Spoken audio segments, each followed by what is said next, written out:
Hello, I am Shivi Saxena, TGT from Gyandeep senior secondary public school. Students, आपके सामने मैं दिल्ली सल्तनत के नोट्स लेकर आई हूँ। थोड़ा सा आप इसे रिवाइज कर लोगे तो आने वाले लाइव क्लास में मैं आपसे इसका टेस्ट लेने वाली हूँ। 20 मार्क्स का टेस्ट होगा जो आप इसी चैप्टर से देने वाले हैं। जितना भी मैंने आपको इस चैप्टर में पढ़ाया था वो सारे इंटीरियर क्वेश्चंस आपसे मैं इसमें पूछने वाली हूँ। वो आपका 20 मार्क्स का होगा, ठीक है। तो एक बार आप इसे ध्यान से सुन लीजिए।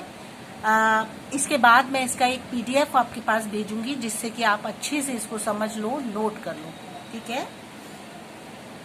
देखिए, ये दिल्ली सल्तनत जो चैप्टर है बच्चों, ये हमारा इसमें डायनेस्टीज के बारे में बताया गया था कि 5 डायनेस्टीज इम्पॉर्टेंट दिल्ली सल्तनत को लेकर के है। उसमें सबसे पहले आपने स्लेव डायनेस्टी को देखा था जिसको कि मुगलक डायनेस्टीज भी कहा जाता है। इसके फाउंडर कुतुबुद्दीन ऐबक और कैपिटल जो थी वो लाहौर थी और लकबख्श भी कहा जाता था। और जब इस कुतुबुद्दीन ऐबक की जो मृत्यु हुई थी वो पोलो खेलते हुए इनकी डेथ हुई थी, ठीक है। इल्तुतमिश जो थे वास्तविक फाउंडर जो थे दिल्ली सल्तनत के माने जाते हैं। वो उन्होंने लाहौर से दिल्ली कैपिटल को शिफ्ट किया था, ठीक है। चहगनी हुआ करते थे। चहलगनीज जो होते थे ग्रुप होता था 40 पर्सन्स का, ये आपको पता है, इसको ध्यान रखिएगा। इसके साथ बहुत सारे क्वेश्चंस अब आपके सामने आने वाले हैं। ये लोग क्या करते थे, जो रूलर होता था या जो एम्परर होता था उसको वो सलाह देते थे, राय देते थे। काफी पावरफुल लोग हुआ करते थे ये। इस तरीके से जब ये सलाह देते थे राजा को तो वो इनकी बात को मानता था और इनकी सही बात को एक्सेप्ट करता था, जिससे ये धीरे धीरे चल के पावरफुल बनते चले गए थे। चंगेज खान के इन्वेजन को, चंगेज खान जो था इसने इंडिया में इन्वेजन किया था, इन्होंने ही इसको रोका था यहाँ आने के लिए। किसने? इल्तुतमिश ने, ठीक है। ये भी एक इम्पॉर्टेंट बात है इस डायनेस्टी में। इसके बाद आपने देखा था कि इसमें जो थे बलवान था जिसका रियल नेम था उलुग खान कहा जाता था। इसको सेकंड नाम से भी जानते हैं, उलुग खान। और ये जो थे बहुत स्ट्रॉन्ग पावर ऑफ चहलगनी के थे। चहलगनी में जो लोग थे वो इनको स्ट्रॉन्ग पावर के रूप में तैयार किया था उन्होंने। आपने रजिया सुल्तान का भी नाम इसमें सुना था जो कि एक लास्ट रूलर थी अपने दिल्ली सल्तनत की और केवल अकेली वही थी जो कि वुमेन रूलर हुआ करती थी। इल्तुतमिश का पुत्र कैपेबल नहीं था तो उन्होंने रजिया सुल्तान को रूल संभालने के लिए उसको उन्होंने सेटल किया था। रजिया सुल्तान जो थी इल्तुतमिश की पुत्री थी, ठीक है। चहगनी के ऑब्जेक्शन किया फिर इस बात पर, तो ऑब्जेक्शन के बाद उनको रूलर उन्होंने जो रूल संभाला था दिल्ली का वो ज्यादा दिन वो उसको नहीं संभाल सकी क्योंकि ऑब्जेक्शन में बहुत सारे लोग खड़े हो गए थे। फिर देखिए चहलगनी जो था ये पूरा जो 40 लोगों का जो ग्रुप था, इन्होंने ही बलवान को रूलर बनाया था। वही लेकर आए थे बलवान को और उसने ही आगे चल के चहलगनी की पावर को डिस्ट्रॉय कर दिया था। वो नहीं जानते थे कि आगे जब ये पावरफुल हो जाएगा तो हमारी पावरफुल को ये डिस्ट्रॉय कर देगा, लेकिन ऐसा हुआ, ठीक है।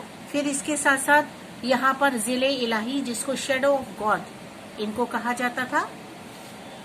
फिर देखिए आप बलवान को और नसीर अमीर उल मनीम कहा जाता था इनको, राइट हैंड ऑफ द खालिफ का राइट हैंड इनको माना जाता था। सजदा राजा के सामने झुकना होता था। पाइबोस उनके फीट में अपने सिर को झुकाना। He followed policy of blood and iron, वो पूरी तरह से ताकत से अपनी पॉलिसी को चलाने में विश्वास करते थे। ये सारी चीजें आपको मैं केवल रिमाइंड करा रही हूँ जिससे कि आप अपने टेस्ट के लिए तैयार हो सको, ठीक है। इस डायनेस्टी के जो लास्ट रूलर थे वो थे कैमूर, ठीक है, ध्यान रखिएगा। और स्लेव डायनेस्टी के मेन रूप से जो आर्किटेक्चर्स थे बच्चों, उसमें कुबार उल इस्लाम मॉस्क्यू जो कि दिल्ली में कुतुबुद्दीन ऐबक के द्वारा बनवाया गया था, वो है। सेकंड नेम है अदाई दीन का झोपड़ा अजमेर में, इसको भी कुतुबुद्दीन ऐबक ने बनवाया था। क्वेश्चन करेंगे हम आपसे इनसे रिलेटेड, इसलिए मैं आपके सामने इसको रिमाइंड करा रही हूँ। थर्ड क्वेश्चन, कुतुब मीनार जो थी वो स्टार्टेड बाय कुतुबुद्दीन ऐबक के द्वारा इसको स्टार्ट किया गया था, लेकिन फिनिश किया था इल्तुतमिश ने इसको। और जो कुतुबुद्दीन जो थे बख्तियार, जिनके नाम पर कुतुब मीनार बनी है, इसको बख्तियार बोला जाता है, जो कि एक सेंट हुआ करते थे, एक संत हुआ करते थे। ठीक है।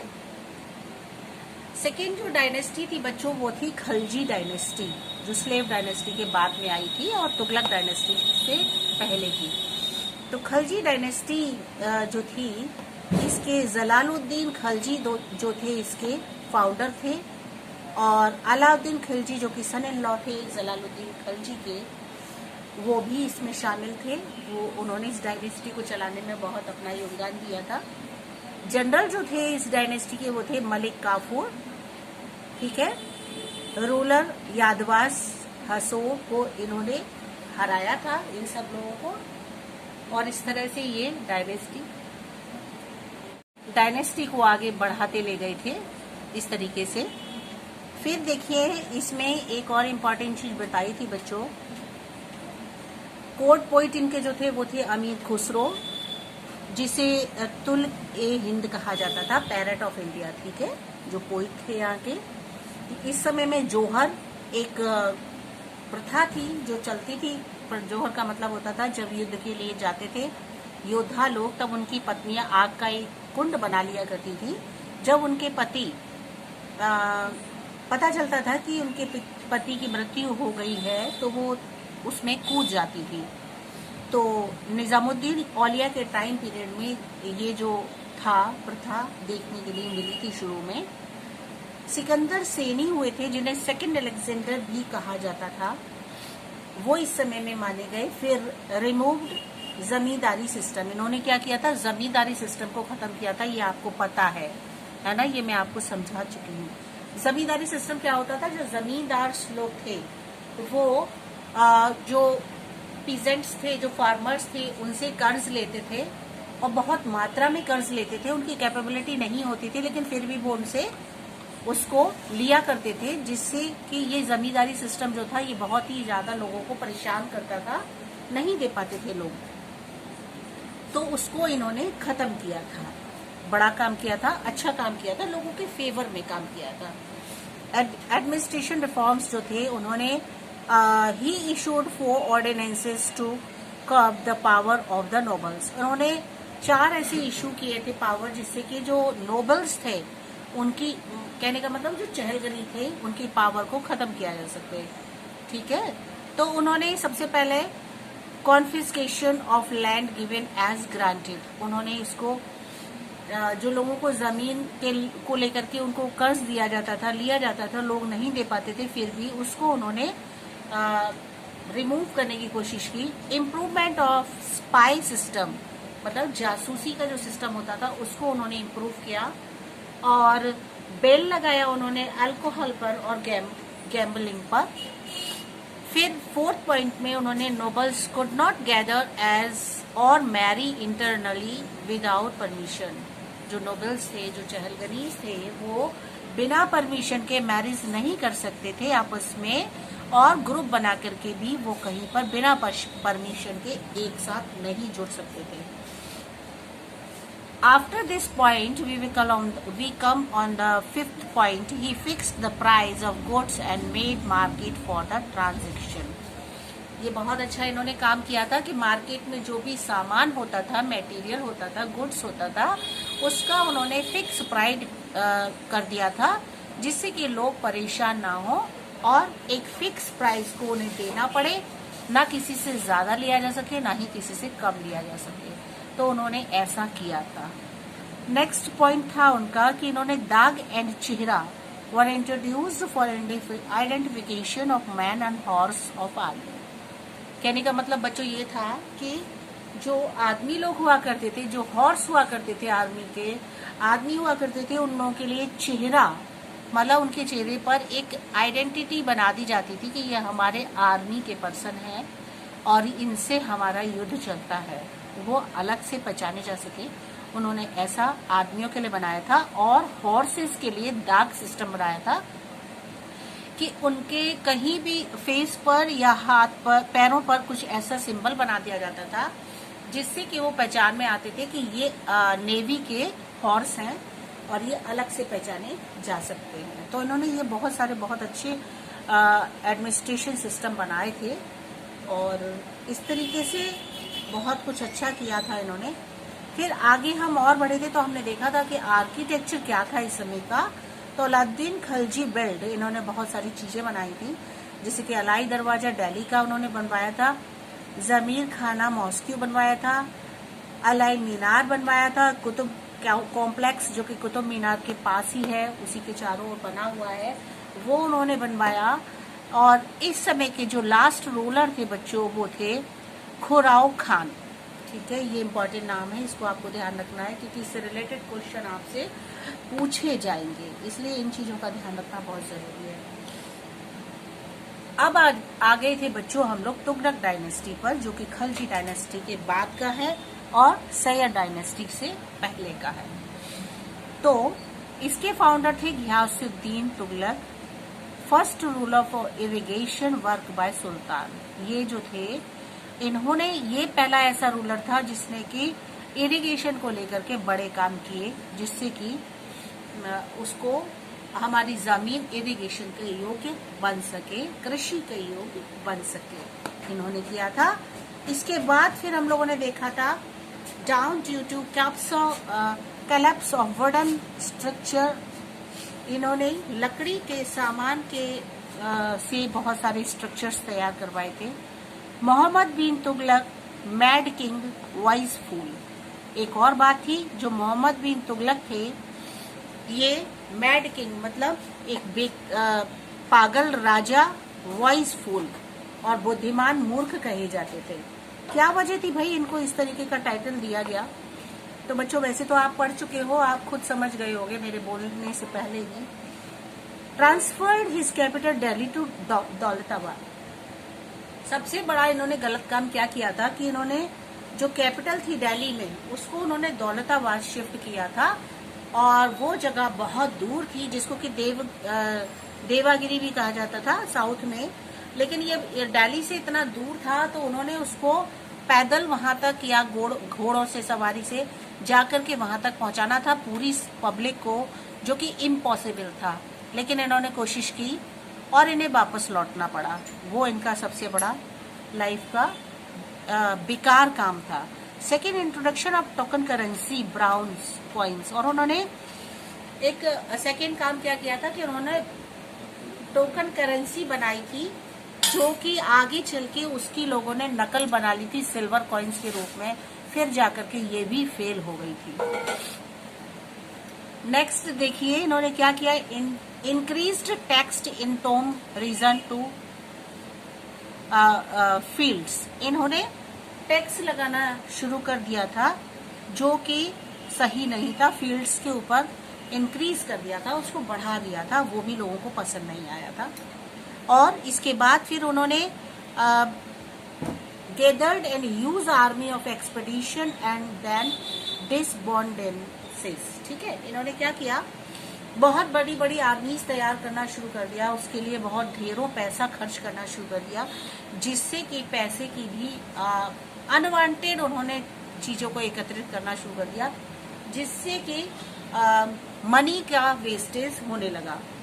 कुरिच एक्सपेडिशन मनी वेस्टेज, इस तरीके से इन्होंने कई काम ऐसे किए जिससे कि इन्हें मैड किंग या वॉइस फूल कहा जाने लगा। ठीक है, ध्यान आ गया होगा आपको, ये सब आप पढ़ चुके हो ऑलरेडी। फिर देखिए न्यू डिपार्टमेंट्स तैयार किए गए थे एग्रीकल्चर को लेकर के, दीवानी को ही बनाया गया था। There were many revolts in his system, independent, बहुत सारे इंडिपेंडेंट सिस्टम बनाए गए थे, जैसे कि विजयनगर या फिर बहामनी किंगडम बनाया गया था। फिर आ गए थे फिरोज शाह तुगलक, इन्होंने क्या किया, ही अटैक्ड एंड डेस्ट्रॉय टेम्पल। बहुत बढ़िया काम किए थे इन्होंने तो आकर के। इन्होंने और भी बढ़िया किया, इन्होंने क्या किया, जो टेम्पल्स थे हमारे यहाँ की शानो शौकत थी उसको उन्होंने डिस्ट्रॉय किया और इन्होंने अटैक किया इस पर। जैसे कि जगन्नाथ टेम्पल था हमारा और ज्वालामुखी टेम्पल हुआ करते थे, इसमें इन्होंने अटैक करने की कोशिश की, जो कि हमारे देश के लोगों को बहुत बुरा लगा और हमारी संपत्ति को बहुत नुकसान हुआ। जाजिया जो कि रिलीजियस टैक्स हुआ करते थे, ब्राह्मण्स वर एक्सपेक्टेड, जो कि ब्राह्मण्स के द्वारा लगाए जाते थे, ये भी जो था जाजिया टैक्स, ये लोगों को परेशान कर देता था। He started heredity in nobles and army, और उन्होंने क्या किया, नोबल्स जो कि चहलगनी थे उनको प्लीज करने के लिए, उनको खुश करने के लिए उन्होंने हेरिडेटरी सिस्टम बना दिया। मतलब वही कि बेटे का राजा का पुत्र ही राजा बनेगा, इस तरह से आगे शासन को चलाने के लिए। और उन्होंने ये केवल इसलिए किया था कि नोबल्स जो थे वो खुश हो जाए, प्लीज हो जाए। He wrote an autobiography his accounts, उन्होंने फिर अपने लिए लास्ट में एक ऑटोबायोग्राफी लिखी, जो कि जिसमें कि उन्होंने अपने ढेर सारे अकाउंट्स लिखे थे, जिससे कि काफी बातों का पता चला। आर्किटेक्चर उनके द्वारा जो थे वो था तुगलकाबाद, गियासुद्दीन तुगलक ने बनवाया था। IBN बटूटा मार्को जो MD बिन मोहम्मद बिन तुगलक के द्वारा बनवाया गया था। ये सब कुछ थी चीजें जो कि उन्होंने बनवाई। लास्ट रूलर बच्चों इस डायनेस्टी के जो थे वो थे आपके मोहम्मद शाह तुगलक, ठीक है, नाम ध्यान रखिएगा इसका। फिर आ जाते हैं हम लोग फोर्थ डायनेस्टी पर, जो है सैयद डायनेस्टी, जो कि तुगलक डायनेस्टी के बाद की है और लोधी डायनेस्टी से पहले की है, ठीक है। ये चीज मैंने इंडिकेट कर दी है जिससे कि आपको अच्छे से पता चल सके।